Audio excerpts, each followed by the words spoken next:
လောကမှာအကျိုးရှိမဲ့လို့အကျိုးပြုမဲ့လို့တနည်းပြောရရင်မှန်ကန်တဲ့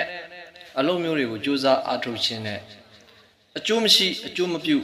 မမှန်မကန်တဲ့အလုပ်တွေပေါ်မှာကြိုးစားအားထုတ်မှုဆိုပြီးတော့အားထုတ်မှုနှမျိုးရှိပါတယ်ဒီအကြောင်းတွေကိုဆရာကြီးလေဒီပန္တိတဥမောင်ကြီးကဝရိယနှမျိုးဆိုတဲ့ခေါင်းစဉ်တက်ပြီးတော့ဆောင်းပါးတစ်ပုဒ်ရေးခဲ့တယ်ဒီဆောင်းပါးဆိုရင်အခု Grade 10မြန်မာစာပြဋ္ဌာန်းထဲမှာပါဝင်နေတဲ့အတွက်ဒီနေ့ဒီဗီဒီယိုမှာ Grade 10ကျောင်းသားကျောင်းသူတွေအနေနဲ့ဝရိယနှမျိုးဆိုတဲ့ဆောင်းပါးကိုဆရာနဲ့အတူလေ့လာကြအောင်ပါ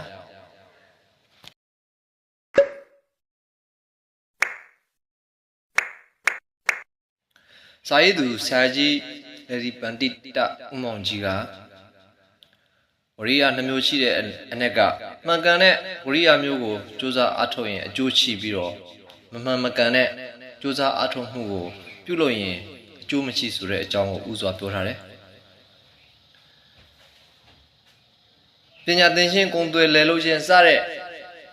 အကျိုးရှိတဲ့အလုပ်တွေမှာယဉ်ကျေးမြှုပ်နှံပြီးတော့စူးစမ်းအားထုတ်ခြင်းဟာမှန်ကန်တဲ့ဝရိယမျိုးဖြစ်တယ်သို့တော့ပိုးဆုံးကျူးကိုမိဘွားထင်ပြီးတော့မိတောက်လောက်အောင်အစွန်းကုန်မှုန့်နေတဲ့လူကတော့လူမိုက်ကြီးရဲ့အစွန်းကုန်မှုန့်နေတဲ့လူမိုက်ကြီးကတော့စူးစမ်းအားထုတ်မှုဟာအလကားဖြစ်တယ်ဒါကြောင့်သူဟာမမှန်မကန်တဲ့စူးစမ်းအားထုတ်မှုမမှန်ကန်သောဝရိယသူကထောက်ပြထားတယ်အရာမဟုတ်သည်ကိုစူးစမ်းအားထုတ်မှုကိုမှားသောဝရိယအရာဟုတ်သည်ကိုစူးစမ်းမှုကိုမှန်သောဝရိယဆိုလိုတယ်ဒီလိုသူကပထမအပိုက်ကိုစပြီးတော့ဏိဒံပြောထားတာတွေ့ရတယ်ဆက်ပြီးတော့ဆရာကြီးကဥပမာတွေအထောက်အထားတွေနဲ့ရှင်းပြထားတယ်ဗျိုင်းကိုအားထုတ်ပြီးတော့စကားတင်တော်လဲကြီးသားကဲ့သို့တတ်မည်မဟုတ်အချို့သောဝရိယတွေဟာဆောင်ရွက်တဲ့အတိုင်းဖြစ်မြောက်ပါတော့လဲအမှားလို့ပင်ထင်ရပါတယ်အလွန်တရာရေပေါ်တဲ့အရက်မှာရေကန်တူးသလိုရေတွင်းတူးသလိုဝိရိယမျိုးကုန်းခုံကောင်မှာမြေဖို့ပြီးတော့တရားထိုးတယ်ဆိုတဲ့ဝိရိယမျိုးဒါဟာပြီးမြောက်အောင်မြင်ပေမဲ့အကျိုးမရှိတဲ့အတွက်ကြောင့်မှားတဲ့ဝိရိယလိုပဲသတ်မှတ်ပါမယ်အကျိုးမရှိတဲ့ဝိရိယမျိုးဖြစ်ပါတယ်ဝိရိယကိုအလွဲသုံးစားလုပ်တဲ့အတွက်အကျိုးမများပဲအမှားမှားအယွင်ဖြစ်တတ်ခြင်းလည်းရှိပါသေးတယ်လူသားတွေဟာကိုယ်နဲ့တင့်လျော်တဲ့အလုပ်ကိုလုပ်ရမယ်ကိုယ်နဲ့ထိုက်တန်တဲ့အလုပ်ကိုလုပ်ရမယ်ကိုယ်နဲ့မထိုက်တန်တဲ့နေရာမှာဝရိယတလွဲဝရိယလုပ်နေရင်မညီမမျှတဲ့ကြိုးစားအားထုတ်မှုဖြစ်တဲ့အတွက်ကြောင့်သူဟာလည်းမှန်ကန်တဲ့ကြိုးစားအားထုတ်မှုမဟုတ်ဘူးလို့ဆရာကြီးကဆက်ပြောထားတယ်ဥပမာအနေနဲ့ရှင်သေမင်းကြီးဖြစ်ပါလေရဲ့ဖော့ဗဒတ်တို့ကိုရှာဖွေသောဝရိယမျိုးဘယင်မင်းမြတ်ဖြစ်ပါလေရဲ့ပန်းပြောက်ပန်းပူအယုတ်ထုနေသောဝရိယမျိုးယဟန်ဖြစ်ပါလေရဲ့တောတွင်တောင်တွင်ထင်းခွင်နေသောဝရိယမျိုးတက်ဆွဲသောဆင်ဖြစ်ပါလေရဲ့ကောက်ယူလှဲကိုယုံစေသောဝရိယမျိုးဒီလိုဝရိယမျိုးတွေဟာလည်းမှားသောဝရိယလို့ပဲဆိုရမှာဖြစ်ပါတယ်ပြီးတော့ဆရာကြီးကဆက်ပြောထားသေးတယ်နှေးစွာပြုလုပ်ရမယ့်အလုပ်ကိုရင်စွာပြုလုပ်တယ်ရင်စွာပြုလုပ်ရမယ့်အလုပ်ကိုနှေးစွာပြုလုပ်တာဟာလည်းမှားယွင်းတဲ့ဝရိယမျိုးပဲဖြစ်ပါတယ်အောက်မှာဥပမာတွေနဲ့ပြောထားတယ်မိုးလွန်မှထွန်ချတယ်မိုးမရွာခင်ကောက်ဆိုင်တာကရင်စွာနောက်ကျမှလုပ်ရမယ့်အလုပ်ကိုရင်စွာလုပ်ရှင်းဖြစ်ပါတယ်မိုးလွန်မှထွန်ချတာကြတော့ရင်စွာလုပ်ရမယ့်အလုပ်ကိုနောက်ကျမှလုပ်ရှင်းဖြစ်တယ်ဒီလိုလုပ်ရင်လဲဒါဟာမှားယွင်းတဲ့ဝရိယမျိုးဖြစ်တယ်လို့ဆရာကြီးကဆိုထားပါတယ်အလင်းအမြန်မပြုတ်တဲ့အလုပ်ကိုအလင်းအမြန်ပြုတ်ရင်လဲမဖြစ်တဲ့အမှားတွေဖြစ်တတ်ပါတယ်ခိုင်မြဲတည်တံ့ခြင်းမရှိသေးတတ်ခြင်းမရှိလဲဖြစ်တတ်တယ်သူနဲ့သူတန်ရာကိုလဲလုပ်တတ်ရပါတယ်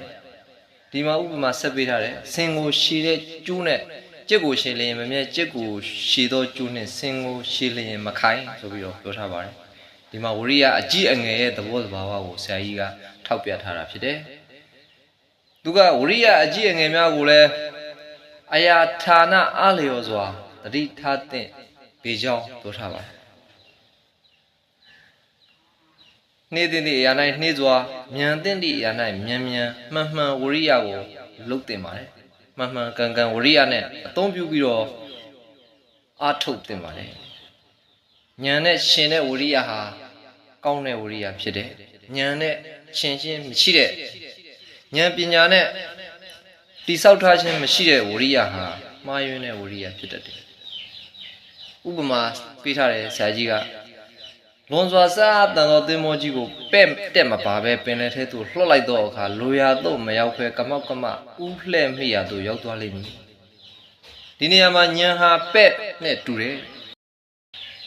ဝရိယဟာစက်အားနဲ့တူတယ်ဒီဝရိယကိုပညာနဲ့ပဲ့ပြင်ပေးရမယ်ဆိုတာဖြစ်ပါတယ်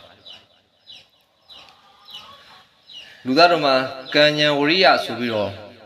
တရား၃မျိုးရှိတယ်ကံကအလုတ်ခွင်ဝရိယကအလုတ်သမားဉာဏ်ကအလုတ်သမားတွေကိုနီးပေးလမ်းညွှန်ပြတဲ့ဆရာကြီးနဲ့တူပါတယ်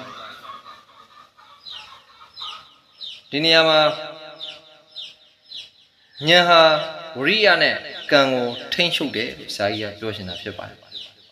ဝရိယဟာလူသားရဲ့တန်တကိုးအင်အားကြီးမားဆုံးဖြစ်၍